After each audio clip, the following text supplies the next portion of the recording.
Souviens-toi de ton Créateur dans les jours de ta jeunesse, avant que soient venus les jours mauvais, et avant que la poussière retourne à la terre, comme elle y avait été, et que l'Esprit retourne à Dieu, qui l'a donné. Ecclésiaste 12, 1, 7.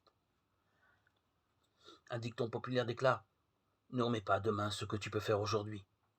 Raisonnable dans bien des domaines, cette attitude devient impérative s'il s'agit d'une question fondamentale et urgente qu'on ne pourra plus régler demain. Par exemple, s'il s'agit de la santé d'une personne, un renvoi plus tard peut devenir catastrophique pour elle. Pour un malade gravement atteint, le médicament prescrit pour aujourd'hui ne produira aucun effet si l'ordonnance du médecin reste sur la table. La laisser aller, la laisser là, ce serait faire preuve d'une grave insouciance.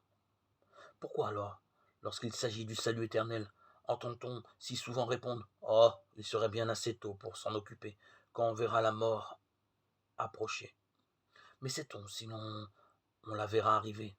Elle ne se fait pas toujours annoncer, on peut aussi fermer volontairement les yeux pour ne pas la voir venir. La plus élémentaire prudence devrait inciter à chacun à se poser courageusement aujourd'hui la question essentielle de sa rencontre inévitable avec son Créateur, le Dieu Saint.